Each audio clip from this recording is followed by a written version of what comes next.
Okay. Okay. Good afternoon, everyone. Hope everybody's staying safe, everybody's staying dry. It's been wet last couple of days. Thank you for making the time to come together for this very important committee. I want to thank you for volunteering for this Facilities Repurposing Advisory Committee. Today is our first meeting. We have several things to cover, several things to establish, and set the course for the work in the next coming months. So I want to first start with a roll call.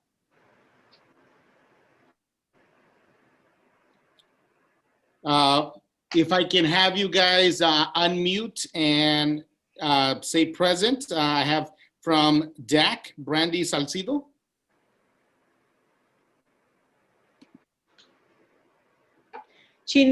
Somebody needs to let them unmute themselves because they can't. Can you hear me now? Yes. Yes, thank you. I'm Hi, here. Brandy. Hello. From DLAC, Araceli Ortiz.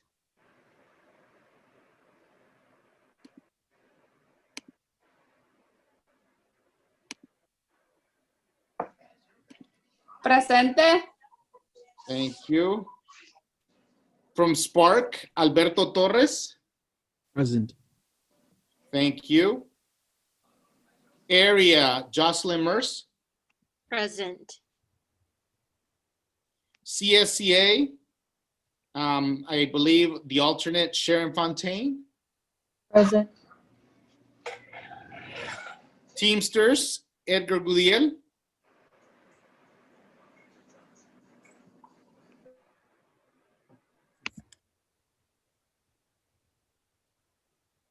Hello, present. Thank you, Edgar.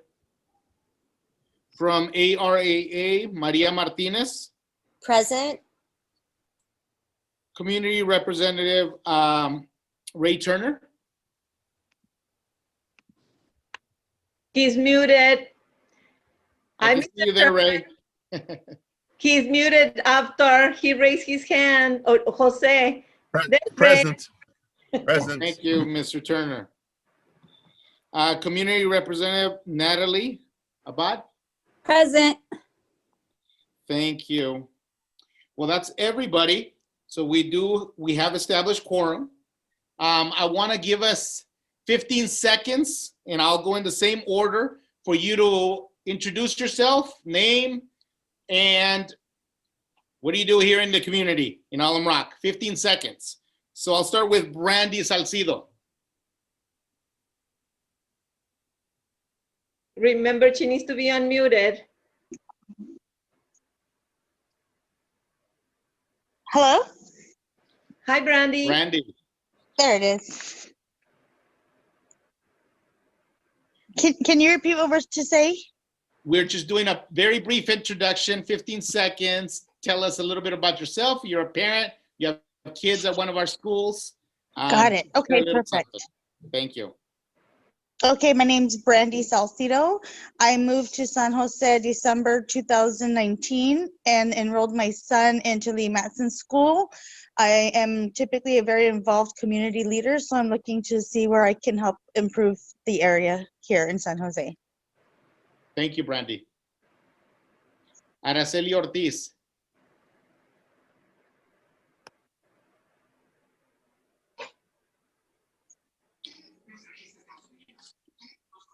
Señor Sánchez, lo voy a hacer en español, ¿it's okay? Sí, Carlos está traduciendo para los demás. Ok. Mi nombre es Araceli Ortiz. Tengo 20 años viviendo en esta comunidad de Allenbrook. Tengo 3 hijas, una en la universidad, otra en high school y otra en middle school. Lo que más me apasiona de estar en este comité es de aprender, seguir aprendiendo todo lo que sé de voluntariado y de involucramiento comunitario, porque ahora ya estoy a nivel comunitario. Lo he aprendido aquí en este distrito y gracias a todo el apoyo de ustedes como distrito y en especial a la doctora Bauer, que es la que me puchaba que perdiera el miedo. So, estoy fascinada de estar aquí en este comité para traer la voz a mis papás de acá de Puritan y yo soy George. Gracias. Gracias. El señor Alberto Torres from Spark.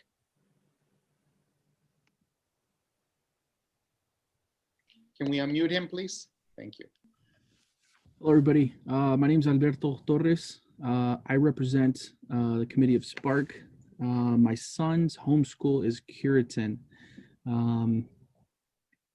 I haven't been a part of a lot of these committees, so this is kind of my first year getting an introduction as to what you guys, or some of you, have all been accustomed to. So this is kind of my first go around through this.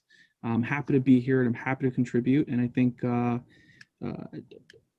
it's been so long since, I haven't been involved in committees like these, and I'm so happy that I am, because I've missed out on a lot of things that I could have been a part of, and I'm just happy to be here. So yeah. Thank you, Alberto. Jocelyn Merce from area. Can we please unmute her? Thank Hi. Hi. Hi, I'm Jocelyn Mers. I'm the Alum Rock Educators Association president. This is my 11th year in that capacity, but I've been in Alum Rock. This is my 31st year in Alum Rock.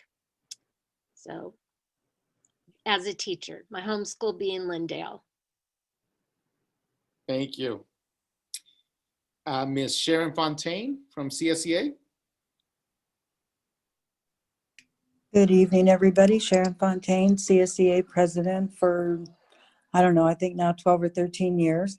My kids went through Alum Rock and I worked there 26 years, now retired, but still active with the union and so forth. That's my role. Thank you. Can I hear from Mr. Edgar Gudiel from Teamsters? Good evening, everyone.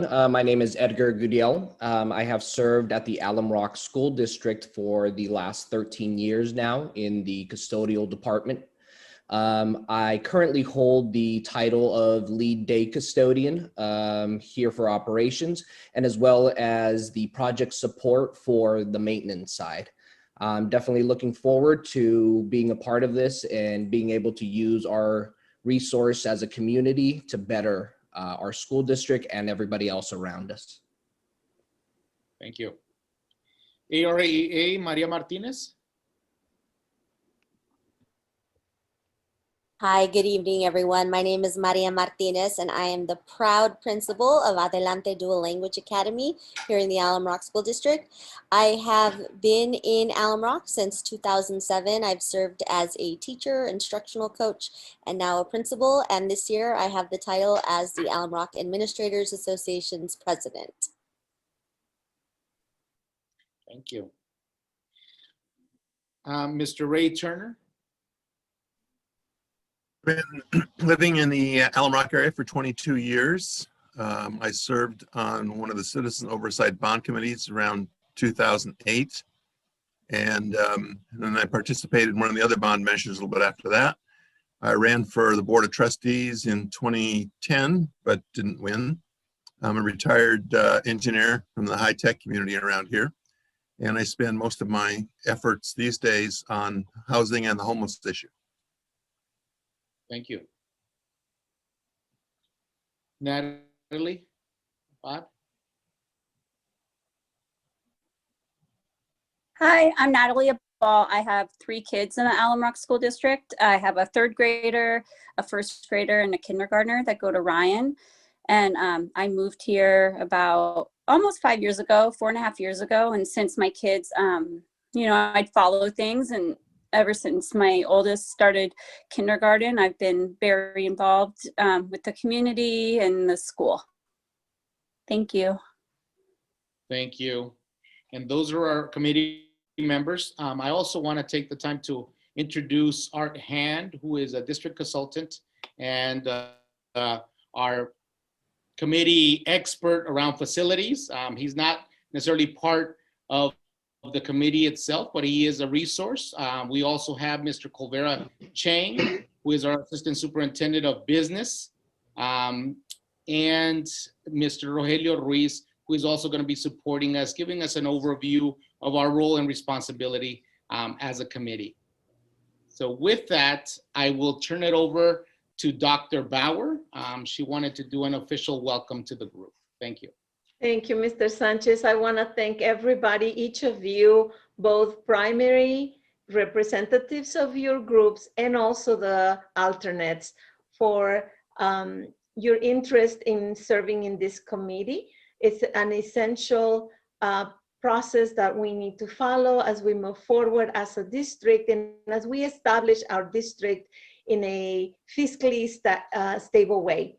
So thank you for each of you saying yes to this. I know when I see your names, all of you are very busy people, but I know that part of the being busy is your commitment to our kids and our schools, and I'm forever thankful for your service. And it's amazing to have each and every one of you.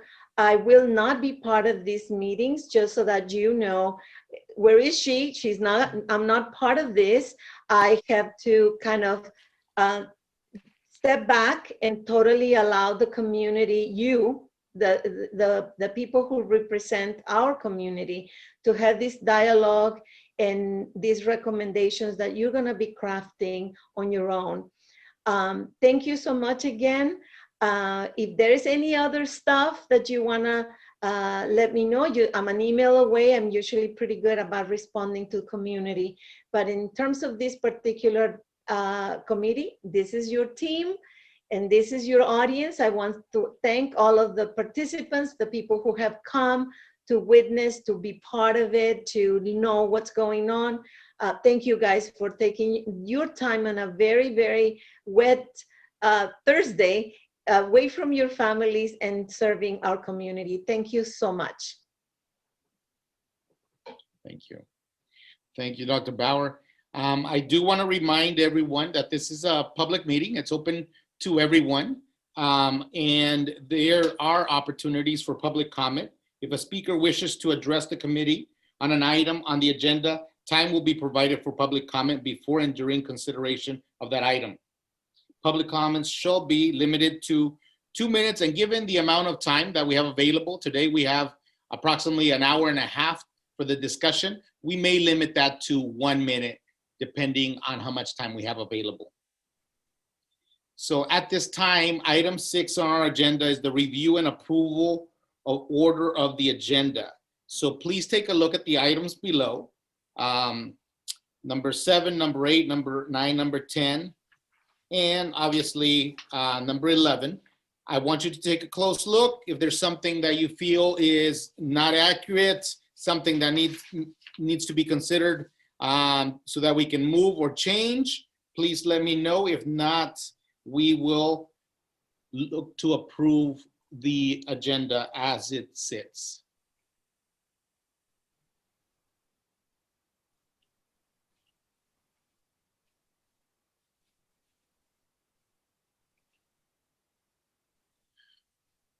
Okay. Should we be seeing the agenda somewhere? Come again? Should we be seeing the agenda somewhere? It's not on the screen.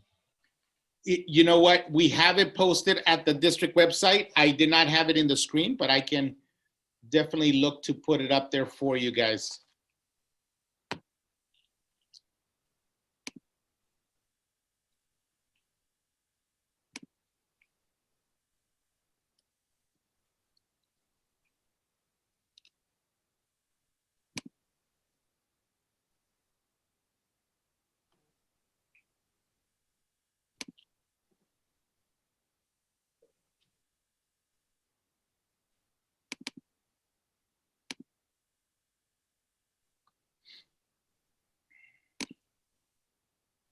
Mr. Chavez, would you allow me to share my screen?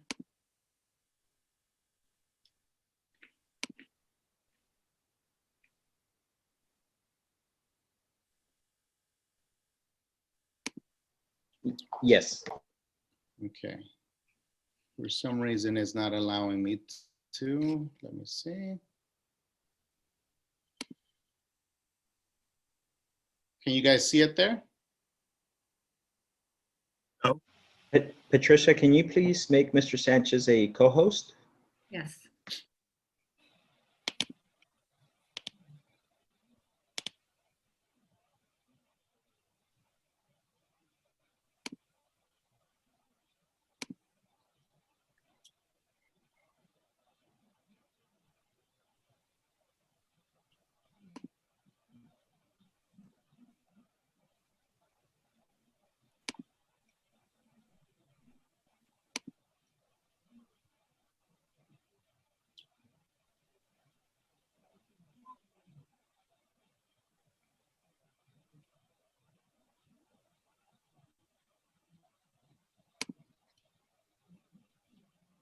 For some reason, it's not allowing me to do so. Jose, if you could pull up the agenda from the district San- website. Mr. Sanchez, this is after, and I will share it. Thank you.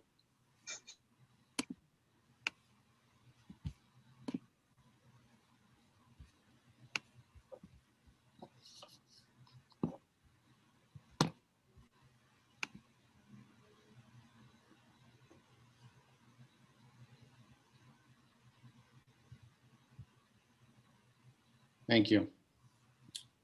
So if you could scroll up, Avatar, please.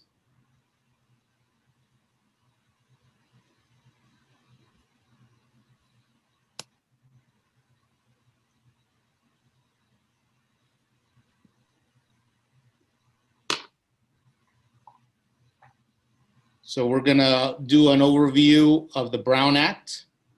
We're gonna be selecting a committee chair to help co-facilitate these meetings with me. We will review the committee tasks, and number 9 and 10 are connected, right? This is in the intro presentation to the work that we're gonna be embarking upon. And then last is the establishment of the calendars for future meetings. Jocelyn? Can we unmute Jocelyn, please? Thank you. I just didn't know if you need a motion to approve or for Yes. adopting it by consent. Please. Yes. But if you need it, if you do want a motion, I move to approve the agenda as it is. But we need to be unmuted in order to be able to Yes, say that. thank you. Can I get a second?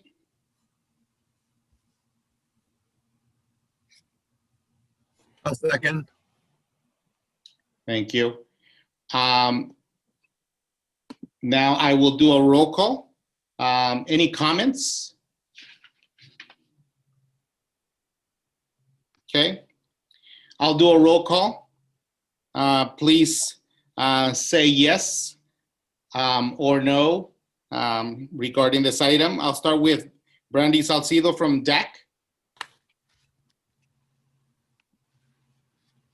Yes. Araceli Ortiz from DLAC.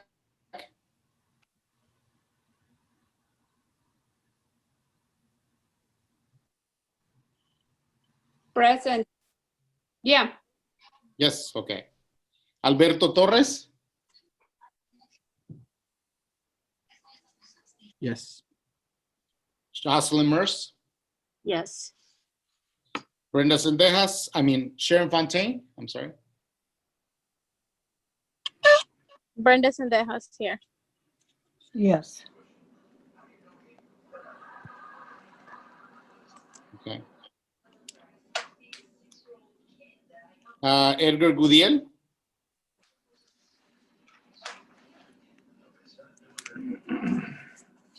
Yes. Maria Martinez. Yes. Ray Turner. Yes. Natalie Abal. Yes. Okay, motion passes to accept the agenda as it stands. Just a point of clarification, Sharon, I know that Ms. Sendejas is now present. I know that you were present here at the beginning. Are you taking the lead for this particular meeting? I just don't want us to be confused moving forward. No, I think Brenda can take the lead and I'll just listen in. Thank you. Okay. Okay, perfect. So item number 7 is the overview of the Brown Act. I'm going to ask Mr. Rogelio Ruiz to walk us through that. Please allow Mr. Rogelio Ruiz to share his screen.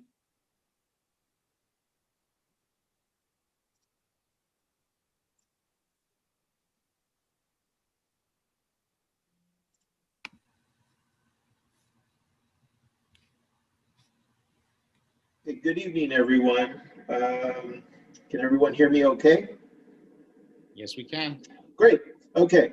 So thank you for having me this evening. And then thank you also for agreeing to volunteer your time and energy on this really important committee, advisory committee. It is a statutory committee. It's required, specified specifically under the Ed Code. Not every district does this. It's a very important role. So thank you for doing this. There are two aspects that I want, legal aspects that I would like to cover tonight. The first has to do with why you're here, what the committee is about, and that's really under the Education Code. The other is what are the rules of this committee and how should it work under the Brown Act, because this is a Brown Act committee, and so there are some very specific things, parts of the Brown Act that will apply to you, and I want you to be able to have the basic tools to understand what those rules are going forward. So I put this disclaimer, and whenever I make this presentation, this is a general presentation. It's not intended to be specific legal advice. If issues come up in the future, you should let Mr. Sanchez know, and then maybe I can be asked to step into a future meeting for a couple of minutes just to help explain a couple of things or to address any questions that you have. But the purpose of this presentation and these PowerPoint materials, which you will all receive a copy of, are just to give you some general guidelines and guardrails to work within. Okay, so I've already said the goals of the presentation are to inform you about your general responsibilities and tasks and the legal framework for the task you'll be undertaking. And then that's the Education Code part. And then secondly, to provide the committee with a general understanding of the Brown Act and how it applies to what you're doing. So let's start with the Education Code. So the question is, why was this committee formed? And the reason is clear. The Education Code tells us that when it comes to how facilities are going to be used, the legislature, the intent of the education, the portions of the Education Code is that the district should go out and get some community input, should understand, the board should have some understanding of the community's view on these types of important issues, because schools and school facilities are vital and important community resources. And so that's what the Education Code tells us. You all, or the board, in the last couple of months has received a demographic study that highlights some of the declining enrollment challenges this district is currently facing and is expected to face in the next 5 years.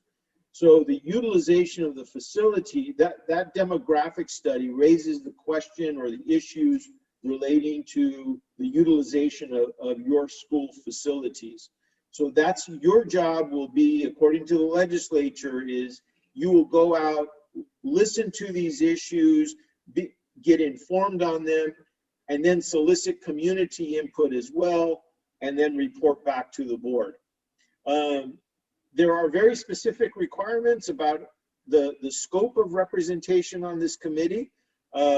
You all are on this committee. Each of you serves a very specific group that the law requires being represented on this committee.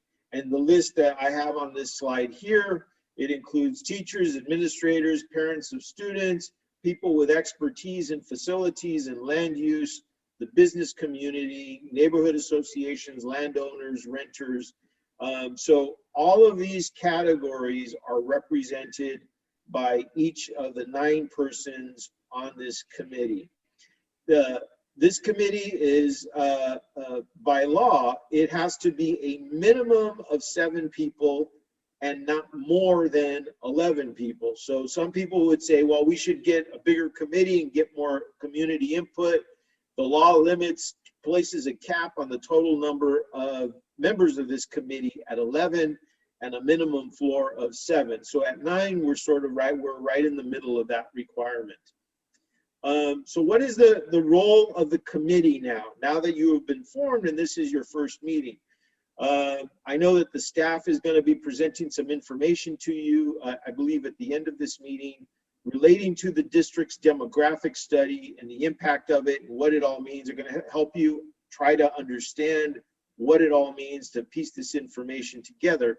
But the Ed Code tells us that this committee, it serves an important role, but it is advisory only. So again, your job is to collect input, look at the issues, collect input, and ultimately to make a report of recommendations to the board on how to use these district resources, these district facilities.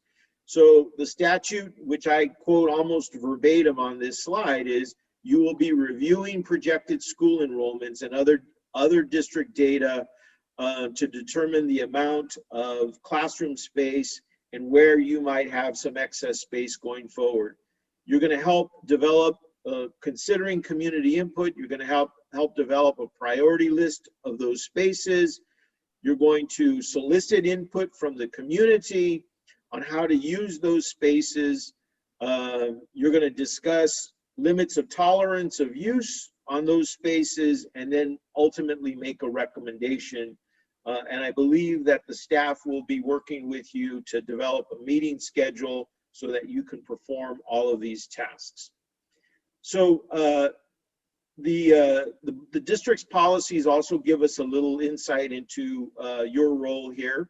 Board policy says that, the purpose is to enable the board to better understand the interests and concerns of the community, that you serve in an advisory capacity only to make recommendations, but those recommendations aren't binding on the board, but they receive them and take them into the board will take it into consideration. And then the third point on this slide is that this committee has to comply with the open meeting requirements of the Brown Act. Okay, which we're going to get to now. So the Brown Act is the state's open meeting laws. I always like this slide because it's an angel and a devil, because there's temptation involved to have discussions. That's kind of what this is about. So I like to preach prevention by just being cautious and being aware of your conversations, your communications, and what impact they might have. Okay, so as I said, the Brown Act is the state's open meeting laws. It was passed originally in 1953, and the purpose was to guarantee the public's right to attend and participate in meetings and decisions of local legislative bodies, including not just the school district's board of trustees, but also this advisory committee. Interesting fact is that when the Brown Act was passed in 1953, only about 50% of all households in California, I think nationwide, owned a TV. So information still traveled very slow. Now we have social media, texting, all these different platforms on which we can all communicate. And this problem, or this issue of ensuring transparency and open communications has become exponentially more complicated. But the law has really changed very little over the last almost 70 years.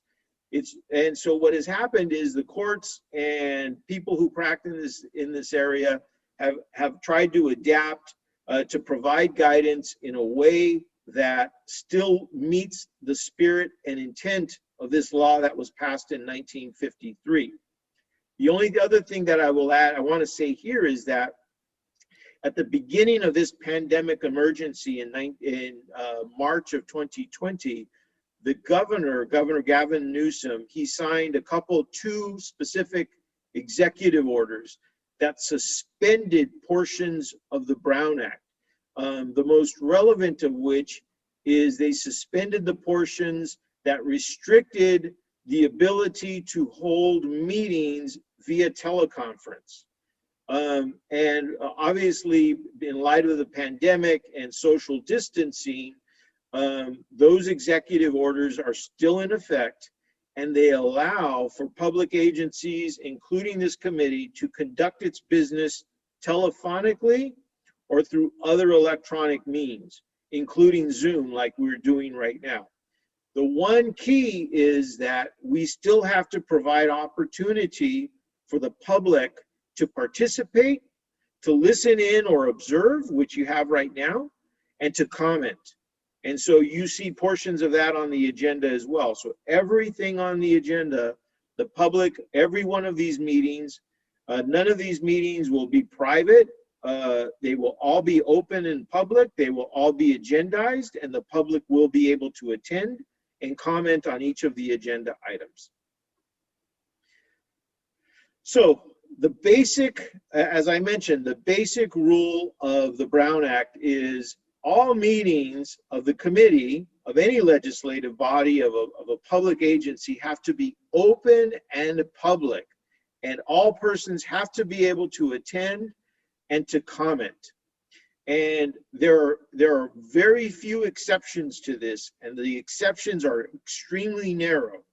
And exceptions will allow a board to hold a closed session meeting to discuss certain things that are not for general public disclosure. So if you've ever seen a board agenda, you'll see that there is almost always a closed session portion of the agenda. Those typically relate to negotiations, to personnel matters, to litigation, to threats of litigation, things along those that nature. This committee does not fit within any of the exceptions of to the Brown Act that would allow for a closed session. So all of your meetings will be open and public. There will be no closed sessions as part of this committee. Next slide here. Okay, so what are the practical considerations before I get into the detail of what this all means? Is the committee will set a meeting schedule, and I believe that's on your agenda today. You will provide public notice of your meetings and opportunity for community engagement. Once you set a meeting schedule, whether it's one future meeting or 3 or 9 or whatever it is, we will consider that to be one of your regular meetings. And that means that the district, the staff, will post your agenda publicly at least 72 hours before that meeting. And you will also, each of you will also receive a copy of that agenda. If by chance, after the board, this committee agrees on a schedule of meetings, if you need to hold another meeting that's not on that schedule, then you may, under certain circumstances, call a special meeting, which only requires 24 hours notice. But I think it's unlikely that that will happen. But if it is, everybody, again, will receive notice of it, the requisite amount of notice to do these things. Okay, I already mentioned the governor's executive orders that allows this committee meeting to take place over Zoom and other virtual platforms. Members of the public can attend and will be allowed to provide comment. And the committee is made up of a total of 9 members, which means that a quorum for your purposes will be 5. And that's also your majority. So ultimately, when you all decide on a meeting schedule, a final report and recommendations, a majority of you will constitute 5. Okay, so what is a meeting under the Brown Act? Because the general rule is that a quorum of members of this committee cannot meet and discuss outside of a noticed and agendized meeting. You cannot meet to hear, discuss, deliberate, or take action on any item that is within the subject matter jurisdiction of this committee. So I walked through earlier what the tasks that you will be performing under the education code. And what this tells us is that if 5 members of this committee want to discuss what you are doing and what you are hearing and what you are reading, then you have to do it in a noticed and agendized public meeting. You cannot do it in any other way. That's what the law tells us. And I want to just draw your attention to these words here. You cannot hear, discuss, deliberate, or take action on any item outside of a noticed agendized meeting. So those are, that's a lot there. Hear, discuss, deliberate. What does deliberate mean? So let's get into that a little bit deeper. So a meeting, for purposes of the Brown Act, includes any use of direct communication, personal intermediaries, or technological devices, a telephone, email, text messages, that are used by a majority of the members of this committee to develop a collective concurrence on action to be taken by members of this committee.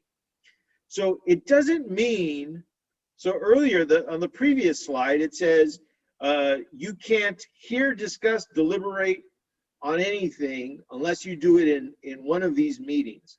So a collective concurrence means that you really shouldn't, 5 of you shouldn't even be coordinating communications to share information, to share ideas, to share thoughts, to share proposals. Not at all. It really has to take place within the confines of a noticed and agendized meeting like you're in right now. So I think in concept, that sounds pretty easy. Well, okay, when was the last time I got together with 5 people and decided on something? I'll never do that. It'll never happen in my life. Well, fortunately, unfortunately, it's not as simple as that, because a meeting and a collective concurrence can be developed through a lot of different ways.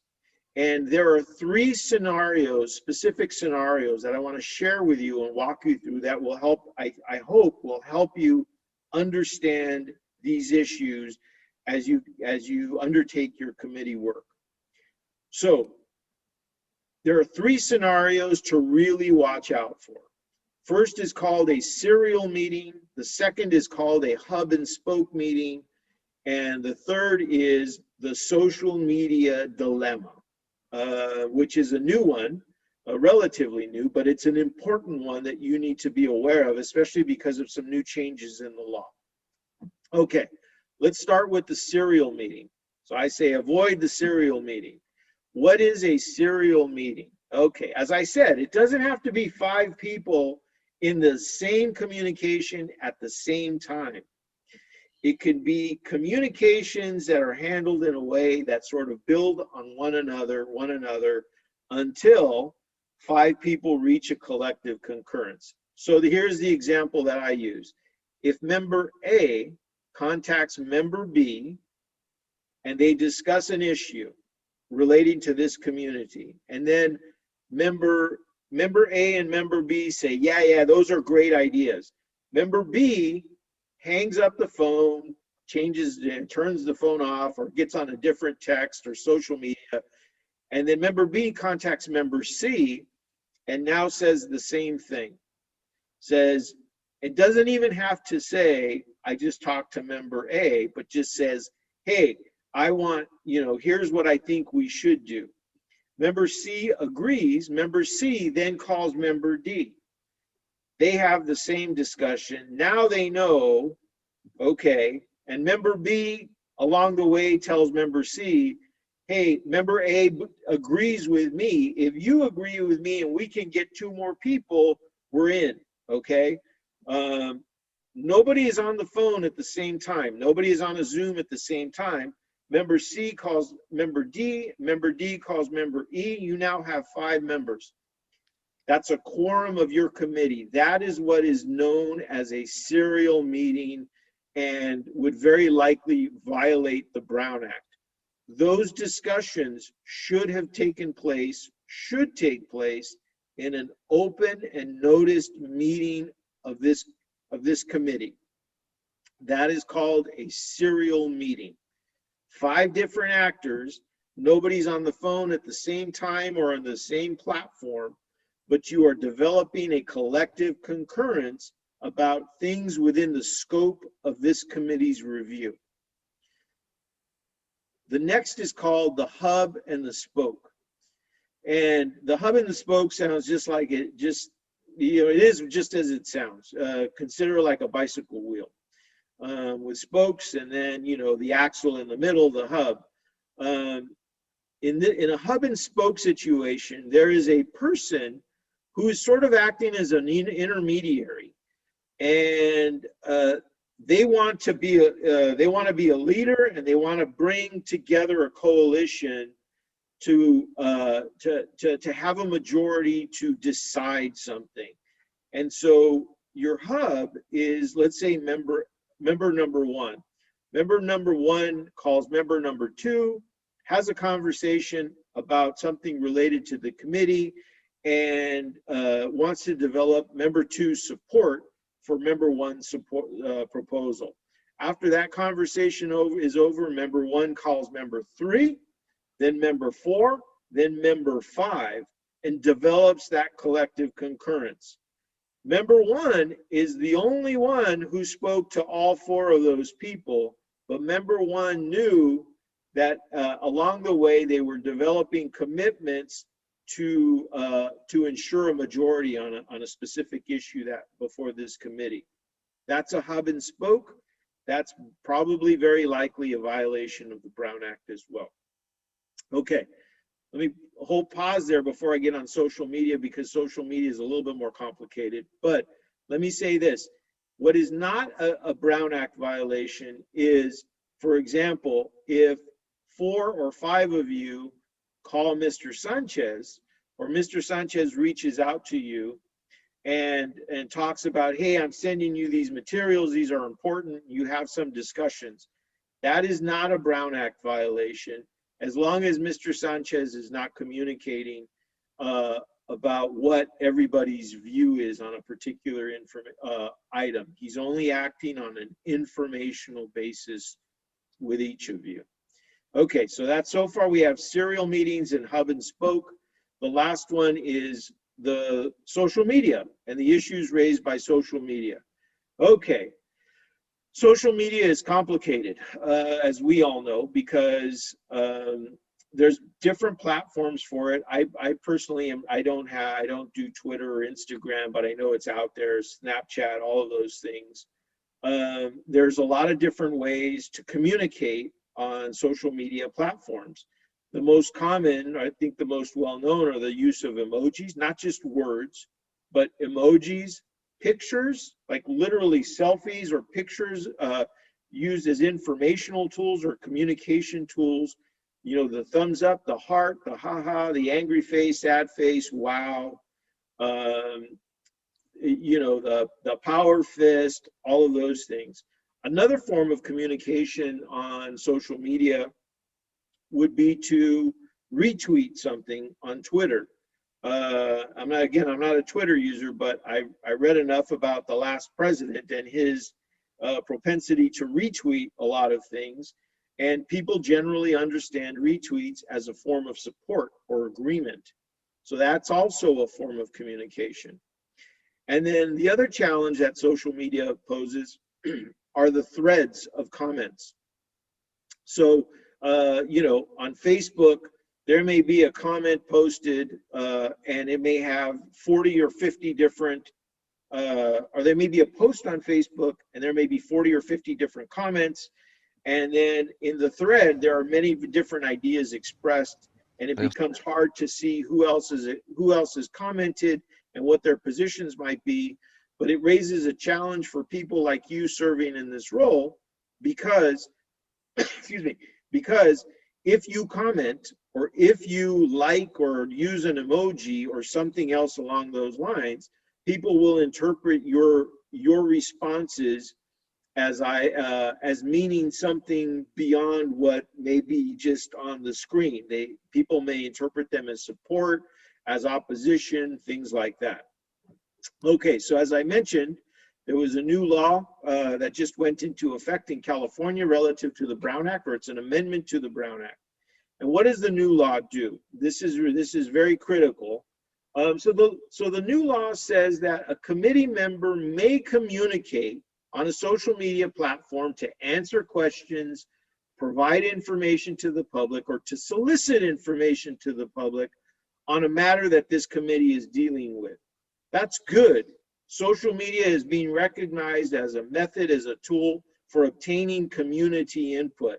That's fine. But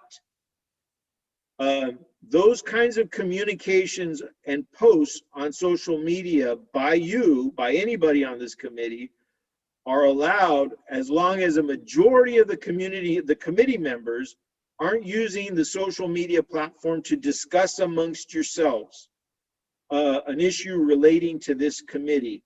In other words, you cannot use social media through any different device, and by device I mean through any means, as a way to communicate outside of a noticed and agendized meeting regarding the subject matter of this committee. You can't like somebody, you can't, there's a lot of different ways that this plays out on social media, but the law recognizes social media is an important tool for you to be able to get community input in your own social media community. Just don't involve other members.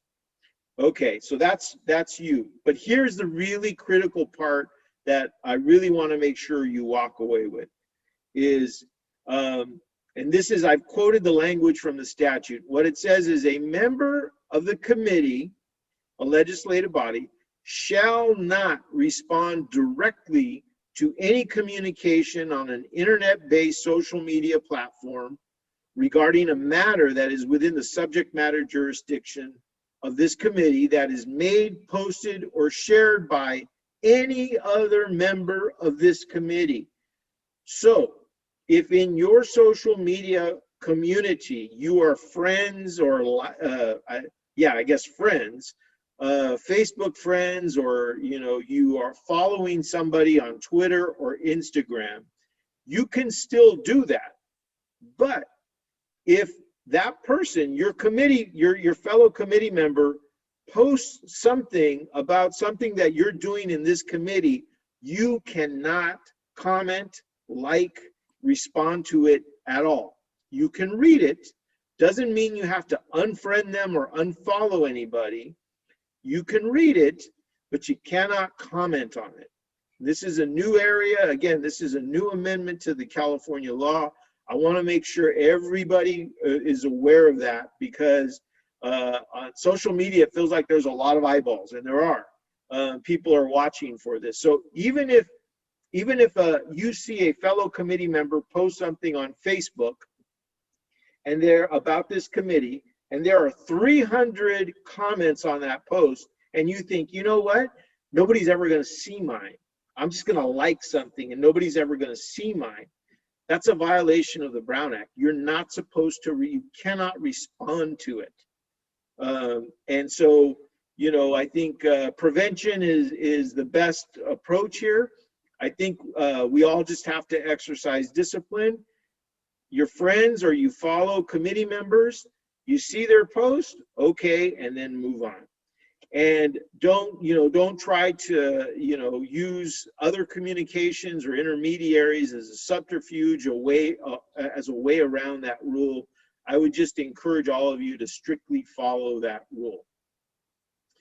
Okay, so I just told you what is a meeting, or what can be construed as a meeting: a serial meeting, a hub and spoke, and social media contacts.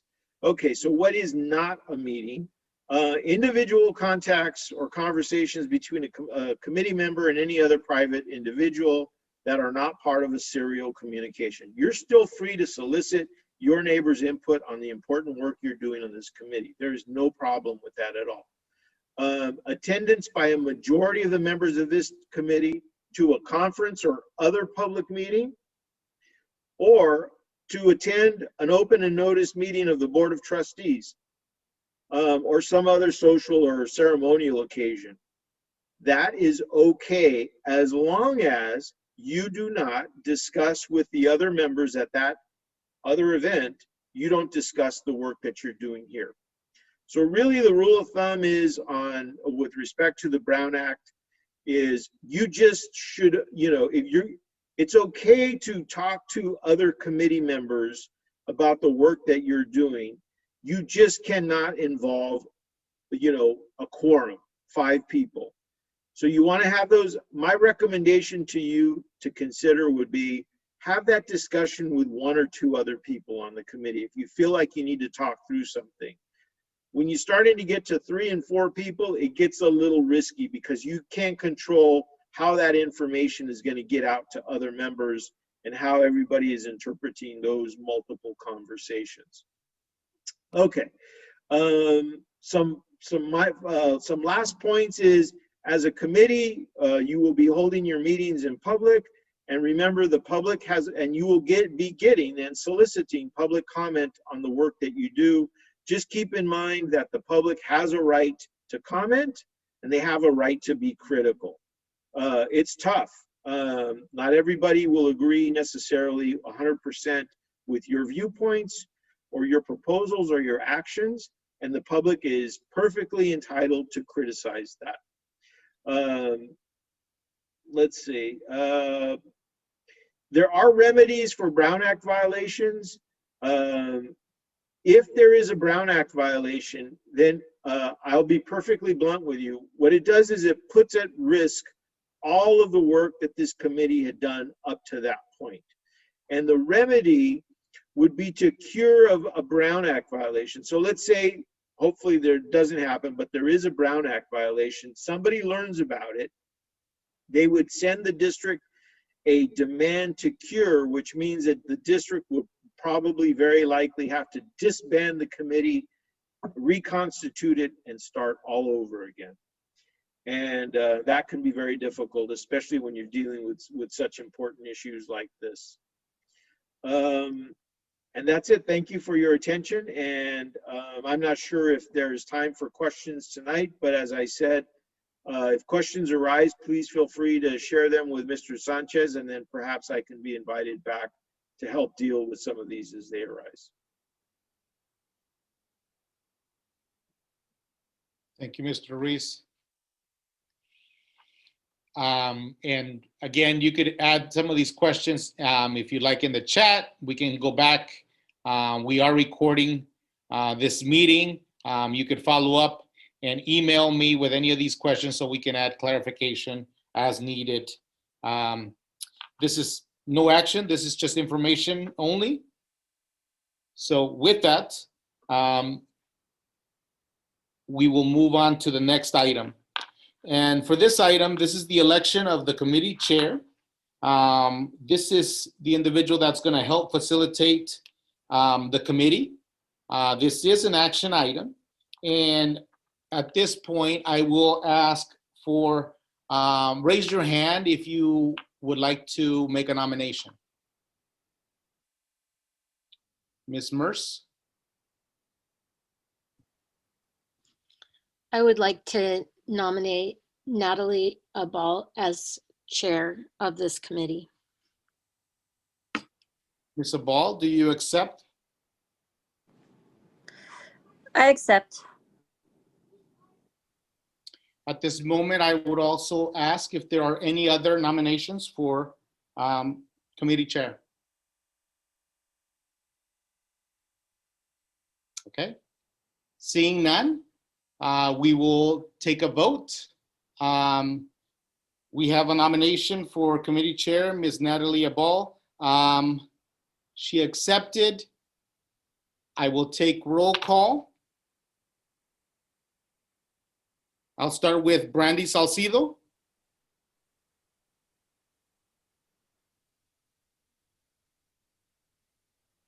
Yes. Okay. Araceli Ortiz, Yes. Alberto Torres, Yes. Jocelyn Merce, Yes. Brenda Sendejas,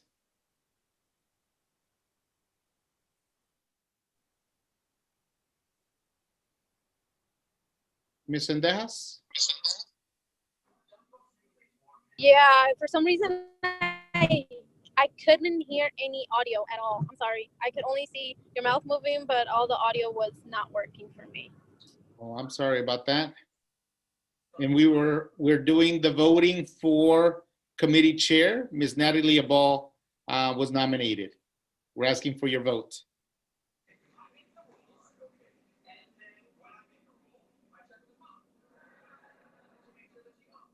Can you repeat that again? Again, you're cutting off a lot. Can I put it in the chat?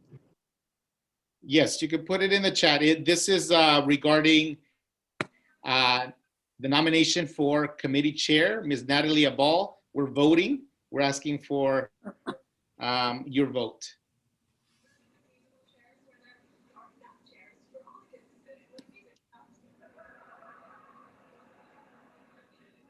The chat is disabled. I apologize.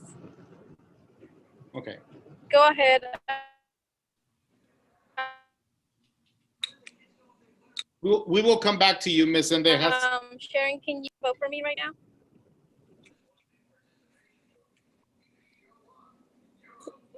Can I do that, Mr. Sanchez?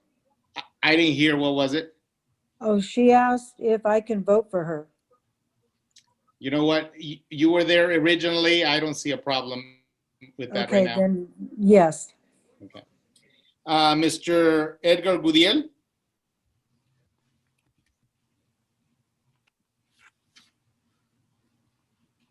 Yes. Maria Martinez,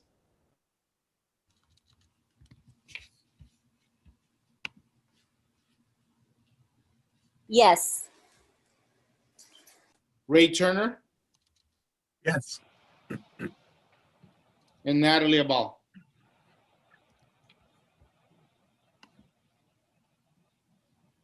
Yes. Thank you. So congratulations, Ms. Abal. You have been selected to serve as the committee chair and to help co-facilitate this committee meetings. So you and I will work together to get the agendas together, communicate with the rest of the group. We'll set up some time to be able to do that prior to the meetings. The next item is the review of committee tasks.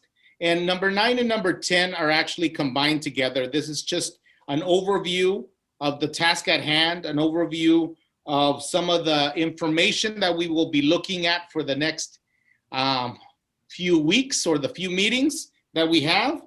And then at the end, we'll set up a calendar. So with that, I will turn it over to Mr. Art Hand. He has a presentation for us to give us just a brief overview of the task at hand. And again, I want to reiterate Mr. Reese's comments around the role of the Facilities Repurposing Advisory Committee in terms of giving feedback, giving recommendations. This is not a decision-making body, but it is one that will be making recommendations to our board around district resources and facilities. Mr. Art Hand. Thanks, Renee. Appreciate the opportunity to be here and be with you guys tonight. This is an incredibly important mission, and I know you guys all know that. And I think that the district has put together a good team, and I'm really proud to be a part of that team. Just a really quick 2-second review of who I am. The district's asked me to come in and help out, as Dr. Bauer explained, and my history is 33 years of facility, actually school district employment, most of it at the management level, starting with Lodi Unified School District and continuing with Stockton Unified School District. My career actually started with Lodi as a high school night custodian while I was going to college, and while I finished my schooling, came out and was lucky enough to start working in their facilities planning department.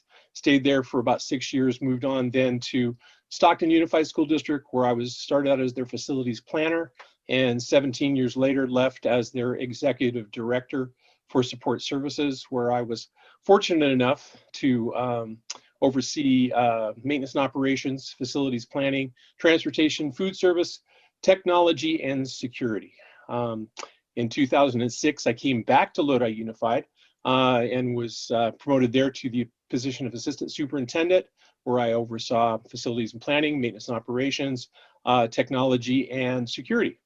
And then in 2012, actually 2013, took an early retirement and hung out my own shingle as FB2 Solutions. And now 8 years later, we're out doing pretty much the same thing that we did for all those years with Lodi Unified and Stockton Unified. Just fortunate enough now to be able to do it for school districts and charter organizations all up and down the state. And again, really, really excited and proud to be here working with you guys on this important mission. So with that, as Renee said, I have a short presentation that I'd like to give you guys. And my presentation overlaps a little bit with Mr. Ruiz's in that we cover a little bit of the same ground, because this is all about ed code and what is required of the school district whenever they begin to consider alternate uses for their school facilities. And so with that in mind, my first slide, again, covers some of the same ground again that Mr. Ruiz did. As the Ed Code just talks about, and there's many actually Ed Code sections that address this specific issue. That's why I just call it 17387 et al. What we're asking to do here is, first of all, establish a committee to create facility repurposing recommendations. So we've talked about that previously. I know you all know why you're here and what our mission is and what our challenges are. We have to do that, we need to take a look at how the schools are being used, where your enrollment stands, and where it looks to be going into the future, along with some other things too. We want to talk about things like the cost of operation for schools and the impact that has on budget. We want to look at your maintenance and operations issues and things like that, all different data sets that we can bring forward so that we can provide you with enough background information to help make good, solid, informed decisions. Then, in addition to taking a look at the school sites and making recommendations about how they should be continued to be used, in and around that, there are a lot of different opportunities for us. And so we'll be exploring those, again, focusing first on those things that are called out in Ed Code that the district and the committee has to be aware of, specifically talking about opportunities to provide facilities to other government agencies and things like that as we go through the repurposing guidelines. And then after we get through all of that, and you guys have the chance to kind of chew on that and figure out the good, the bad, and the ugly of it all, we're going to make a preliminary determination of how to move forward with the school facilities here in 2021. And then once you do that, we'll create a final report that we'll bring to the Board of Education, and they will take action and on the recommendations that you guys make. Fact gathering, I just touched on this a second ago. Lots of things that we'd like to be able to show you guys. Mr. Ruiz mentioned as a starting point the demographic study that was done recently, and that's going to be a key component of what we do here and what we analyze and information that we use to help you make good decisions. Matter of fact, we'll be talking a little bit more about that here in a couple slides. Mr. Cheng from your business office has shared with me your not too long ago completed needs assessment on a site-by-site basis. We're going to take a look at that and talk about the cost of operation related to maintenance costs. We also want to look at regular operations costs. There's a threshold on the operation of schools that relates to the number of students that we need on campus in order to be able to make that facility self-sufficient financially. And so we'll be talking about that kind of thing and those kinds of numbers as we go into the future.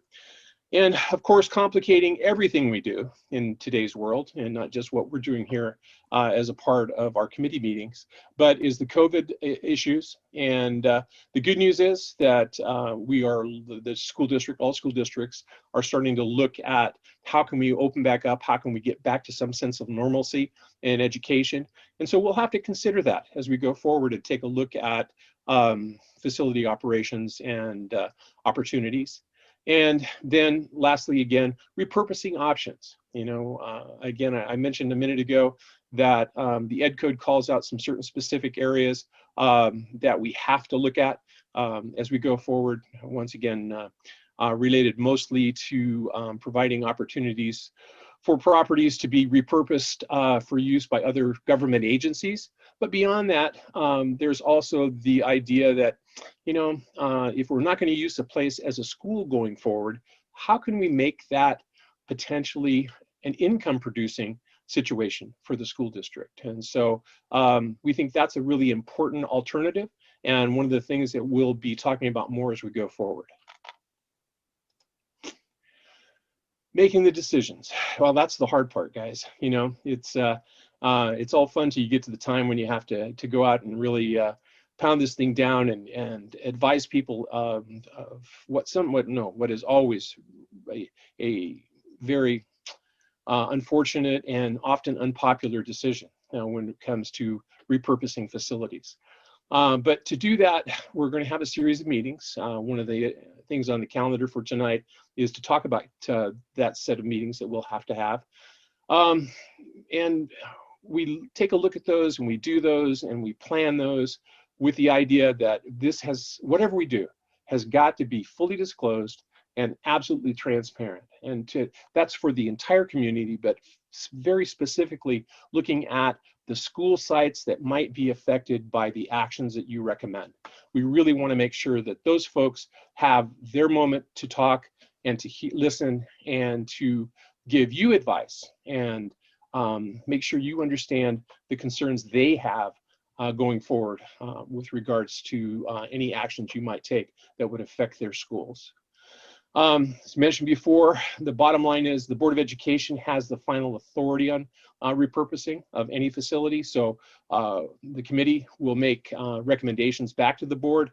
The board will review those. They may ask the committee to come back and do additional work to dig a little deeper perhaps on certain things. That's something that has been done before and something certainly that I'm sure this committee would be able to do with flying colors. Once the board has taken a look at what you're recommending and they decide that they have an affinity with that to whatever degree, we would notify the school sites, and then the board would take action on your committee recommendations, and then the repurposing of the properties would proceed as you have recommended and the board has approved. Resource information, and I keep coming back to this because this is one of my primary tasks in the committee, is to make sure that we get you guys background data, again, that you can use to make good, solid, informed decisions. So the first thing, and really in my mind, the most important thing that we have to look at right now is the demographic study, which takes a look and projects out 5-year enrollment based on a weighted cohort survival model. And that's fancy talk for saying, you know, they went back 5 years and took a look at, actually in this case, 3 years, went back 3 years, took a look at historic enrollment over the last 3 years. They put a weight against that, a percentage value against each of those enrollments year by year. And then they use that information then to project forward into the next 5 years to say, okay, this is where we think the district will be as far as student attendance over the course of that time. We also, again, want to take a look at your operational cost analysis and comparison. And I mentioned a minute ago, talking specifically here about break-even enrollments. Once more, it's a really important concept for all of us to get our arms around, that it takes a certain number of students at any given facility to be there on a daily basis in order for that facility to break even on operational costs. And then once more, and I keep coming back to this because it's so important, but our repurposing options, public agency offerings, as defined by Ed Code, and we'll get deeper into that as we go forward in the next couple of meetings. And alternate education uses, always exceptionally important. And they could be anything from the school district using it itself in an alternate capacity, or another organization, city, county, state organization coming in and using the facility for educational purposes. Community support, most communities, there's not enough areas for a lot of nonprofits and other folks to come in and operate their programs. It might be that some of the facilities that would be a part of this discussion could be used in that way. And then lastly, and again, sustainable income generation opportunities for every school district, regardless of where your budget stands. It's always important to be able, if you can, to create a sustainable ongoing income source. It's an unusual thing. Not many school districts are able to pull something like that off and make it work long term, but I think we have kind of a unique opportunity here, and I'm excited about the chance to explore that option a little bit more with you guys. I talked about the demographic study. Well, it's a long document and it is available on the district website, but I took one snapshot and created this chart. And what this is a list of all your school sites. The first column talks about the net classrooms, net CRs, that's my abbreviation for classrooms, net classrooms that are available as of the date of the report, their capacity based on district enrollment standards. And then the next column is your 2021 enrollment for this school year. Next column talks about or illustrates the percentage of utilization. So, you've got so many seats, you got so many kids. Where are we in terms of the percentage of utilization? Next column, now we go into the projections. Now we're looking 5 years ahead, and we're saying, okay, 5 years from now, based on historic data, where do we think the district's enrollment's going to be? And then the last column is now, again, taking that number, comparing it to the capacity of the school and coming up with a new utilization percentage. You can see that we go down the line, and about halfway down, right after Hubbard Media, you'll see a green line, and underneath that you'll see schools where their 2020 or 26-27 projected utilization percentage I have in green also. I wanted to do that because, again, just kind of coming out of the gate, that's my litmus test time. If you've got a site that's less than 35% utilized, or 36 in this case, I chose 36 as a cut point, then that should be a site that we take a look at and consider. You guys will make the final decisions. There'll be other aspects of information that you'll consider and look at before you make those considerations. But again, kind of coming out of the gate and looking at just the most basic of parameters that we would use to make decisions.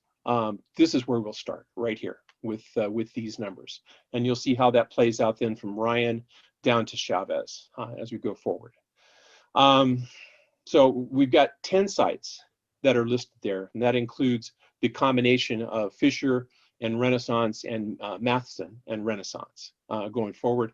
And again, you can see how we've illustrated the potential use going forward and why we really pretty self-evident in most cases, in all cases really, that why we are looking at those and saying, okay, maybe these are schools that have a potential for further review.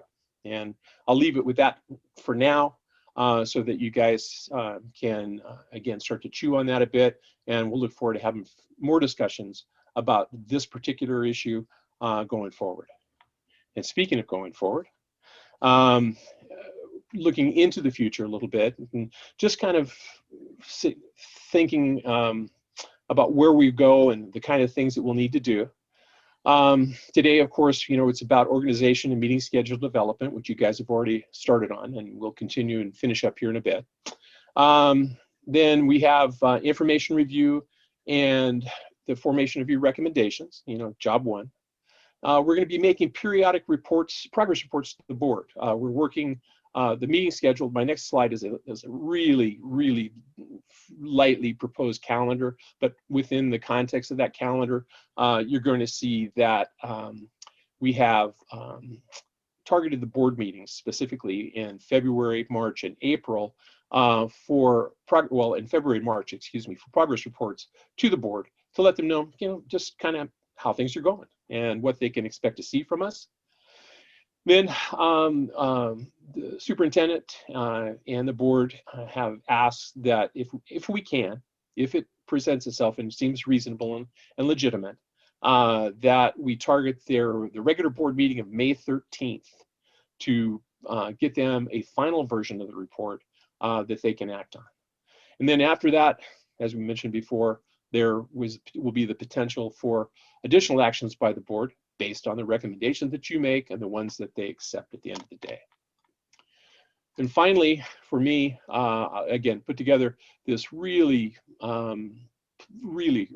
drafty preliminary calendar. You can see how it kind of maturates as we go forward.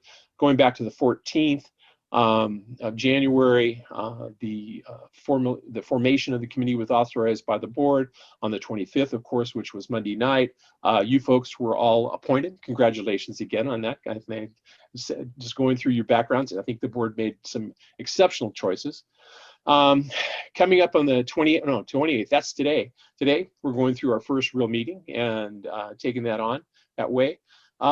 Because we met on Thursday night tonight, again, just for the purposes of illustration, if nothing else, as you look down the calendar, you'll see that I just stayed with Thursday nights for ongoing meetings. So anticipating that next Thursday, excuse me, on the 4th of February, I figured we'd get it sometime around in there. We'll get together again, continue with our data review, talk more about different options and opportunities for repurposing. February 11th, we'll go to the board, and I'm sure Renee and Ms. Abal will give a presentation to the board, a short one that just says, hey, here's what we got going on and here's what we're doing.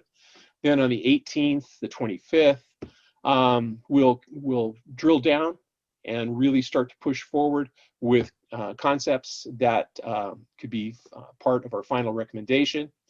On the 4th of March, what I'd like to be able to see is that we have, by that time, some finalization on your side of the equation regarding your recommendations, and we start talking about report formatting. Once more on the 11th, go back to the board one more time and say, here's where we stand. On the 18th of March or thereabouts, prepare the draft report for you guys to review, and as a part of our meeting during that time, you'll give us up information and update us on what you like and don't like about the report. We'll make adjustments accordingly. 15th of April, regular board meeting. It would be great if we could get the draft report to the board for them to review and make their own, so that they have some time to make their own comments. And then finally on May 13th, as we noted before, we'll go to the board with a final report that they can act on. Now, in between these dates, depending on what's decided on your side with regards to facilities to review, not to review, we'll need to have a couple things happen. And I didn't include them here because right now I'm not sure how many or where or what they will be, other than I know that we'll need to do some school site meetings. We'll want to go to the schools virtually probably, and have meetings there to talk specifically with those local communities about what we're seeing and what we may be recommending.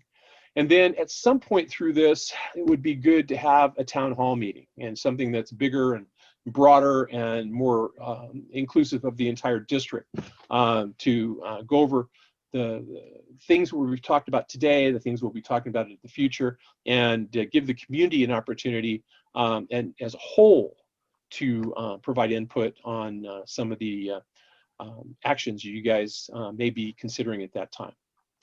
So with that, that pretty much sums it up for me. Certainly open and would appreciate any questions you guys might have. No matter what, again, really looking forward to working with you guys to take on what is a difficult process.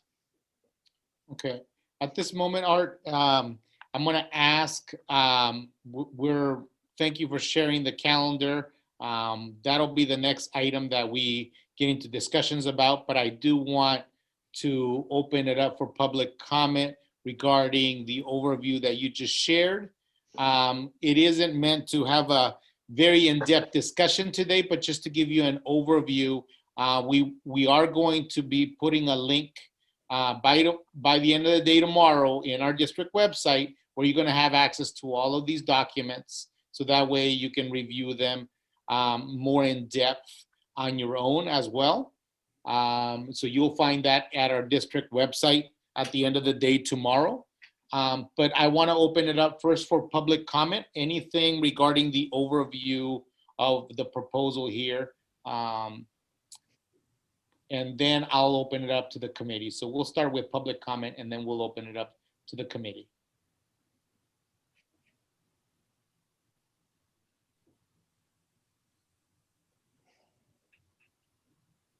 I'm trying to scroll here and see if there's anybody.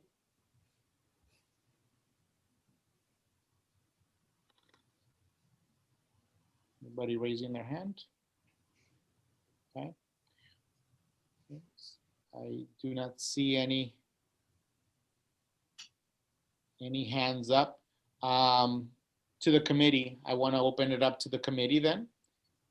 Any comments or questions that you have for Art? And again, this is a very 30,000 foot level view of the work that we're all going to be engaged in. Anybody's welcome to raise their hand so we can unmute you if you have any questions or comments regarding the overview. And we're not talking about the calendar just yet. Mr. Turner.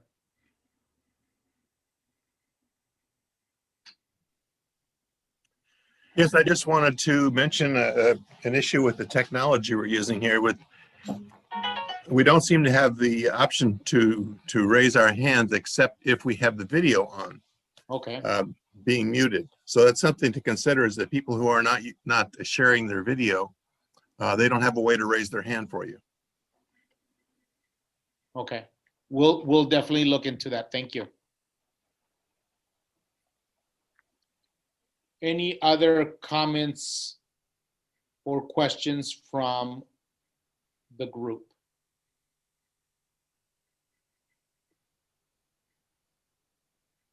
So it sounds like everybody's got it all figured out by now.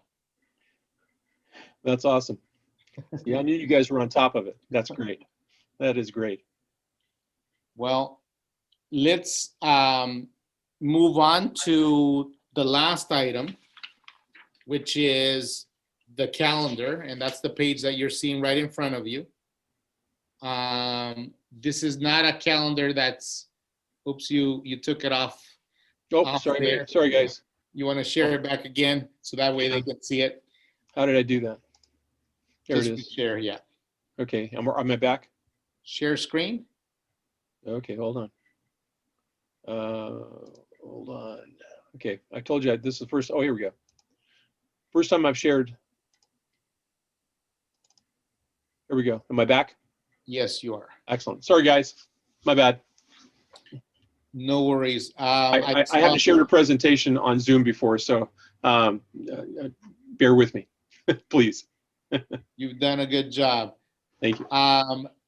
Miss Merce. My only comment, and it's not a problem for me, but the February 18th meeting is scheduled. That is during February break. And again, it's not a problem for me, but I don't know if it is for the rest of the committee. And or the public. Right. Okay.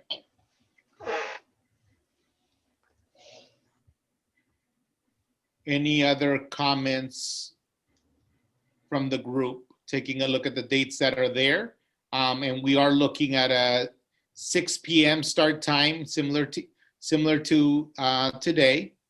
And it would, be typically an hour and a half meetings. Renee, I'm seeing on my screen that Ms. Endejas, it looks like she has her hand up. I'm not sure if it's for this item or something else. Okay, Ms. Endejas? Hi, sorry, I just had a question. This is a set schedule and it is not changing, right? My question is with the dates, do they, I just want to make sure they're not at the same time as other committees, just for transparency, so parents, if they want to join, let's say, ethnic or equity committees, they are able to join this committee as well. But do you know if that was maybe something that was looked at before making these dates? Those committees are currently being established. And I know that those dates, one committee is meeting today and they're working on their dates as well. Unfortunately, we have several committees. I mean, if you look at our DAC, DLAC, our Spark meetings, our both of the new committees that were established this year, there's going to be some, unfortunately, I think there's going to be some times where they're going to cross each other. So we tried to the best of our ability, try to come up with some dates that make, that might work for everybody. So I know that we have looked at some of the dates of some other things, but I know that some of these other groups are also just establishing their meetings. But if you have a suggestion, I mean, we're open. This is not set in stone by any means. And Jocelyn brought up a good point about the 18th. Will we have individuals, that will not be available during that week? So we could possibly look at shifting that one. Any other comments and or suggestions from the rest of the committee?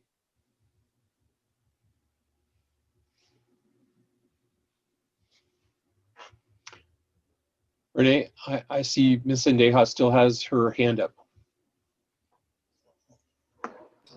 Sorry, My when I meant, sorry, thank you for answering that, and I completely agree with you. The only ones I'm really concerned is because I know some of the parents here are on DLAC and Spark. Yeah. I know that there was today a DLAC meeting, and then this one, and we have parents that from here representing that are on that committee. But I guess we can work with it. The schedule's fine with me, and that's all I'm gonna say about it. Thank you so much, Renee. No, I appreciate it. And I will also work with the rest. I work with all the other teams. So if there's opportunities to make adjustments in some of those other groups, we will also consider that as well. Renee, just one quick thing before we go to just one more time, guys. Remind you that this is as Renee said, this is a skeleton of the meeting days. There will be the need to have additional meetings as we go forward. I mentioned a second ago or a little bit ago, two specific types. I really believe that a town hall meeting, town hall type meeting will be important at some point in this process. And then again, once there are some ideas about which sites might be a focus, we'll definitely want to go to those school sites and talk to the folks there specifically about options and opportunities. and we'll have to factor those in and around the regular meeting schedule that we have for the committee. Okay. So seeing, Jocelyn, I want to go back to you regarding the 18th. Do you have a proposal for change on that date?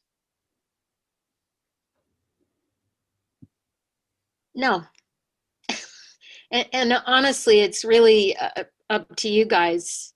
Like I said, during COVID, we're kind of not taking any vacations anyway. So as far as, you know, but again, it's your choice. Unless it was yeah, because the week before we have the board meeting, and the week after we have one planned already. And guys, there's a lot of meetings, but trust me, there's a lot of work to be done. There's a lot of discussions ahead, a lot of things to talk about.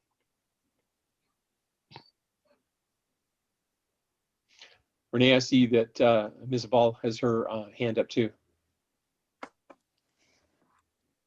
Hi, I just wanted to see too about the time, because if it's like an hour and a half, I mean, if it's possible to even move the meeting to earlier. I don't know what everyone's, you know, schedules are, or what some of the other committees, like what time they're starting to meet, because I don't know if they meet at 5 or 6 o'clock, but I wonder if that's even possible to explore, to have the meeting time earlier.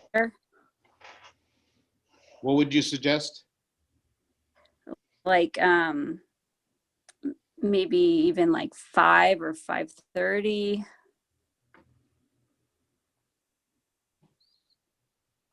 Somebody else want to comment on that?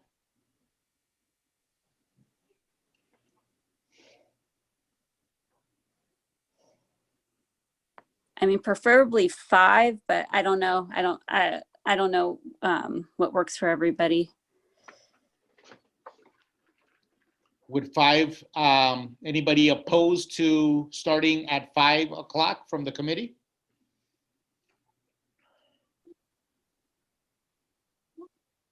I think that's a great idea. I can make that work.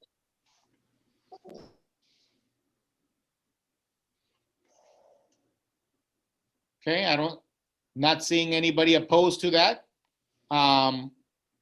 We can make that adjustment. So as it stands, these are the dates, right? If an emergency, something happens and we know we're in the middle of an emergency, right? We will make adjustments accordingly. But as it stands, these are the dates. This information will also be posted, and we are going to make the adjustment to 5 p.m. Mr. Hand? Got it. I'm all over it. Like I said, we'll look forward to that. Okay, so can I get a motion to approve these dates at 5 p.m.?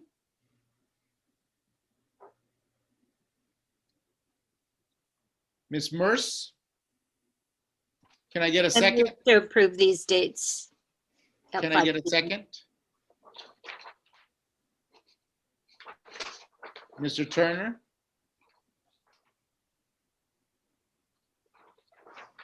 Second.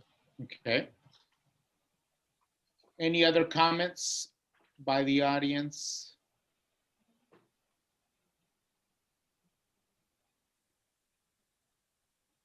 Okay. So I will do a roll call.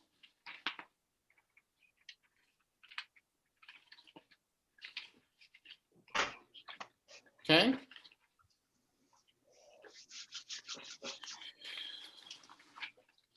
Give me 1 second. Miss Brandy Salcido. Please unmute yourself. Still here. Do you approve of the meeting dates and time? Absolutely. Ms. Araceli Ortiz? Yes. Better for me. Alberto Torres?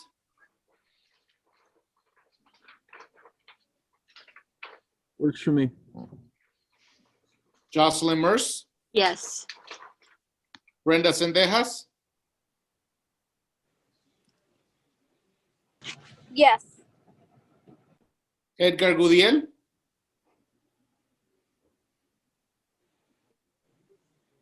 Yes. Maria Martinez, Yes. Ray Turner, Yes. Natalie Ball. Yes. Thank you. Motion passes. And with that, unless there's anything else, at this moment, I will adjourn the meeting. Maria Martinez shared with you a document just to make sure that we capture all your information in terms of contact information. Our next meeting scheduled for the 4th at 5 p.m. Correct? Natalie, you and I will make some time tomorrow to talk about the agenda. And then we will have everything available to everyone at the district website under our Repurposing Advisory Committee. And you'll have all the information in there. And agendas, remember, will be posted 72 hours in advance in our district website as well. Those of you that wanna get ahead of the game and wanna look at the study is under board agendas for the month of November. The link is there so you can begin to review that information. Okay. I want to thank everybody for your time. I know that this is hard work and can be a little taxing, but this is very important work for our kids, for our community, and our district. Thank you again for the time, and we will see you soon. Look for our communication via email or phone. Thank you, guys. Have a great evening. Good night. Good night. Thank you, guys. Thank you.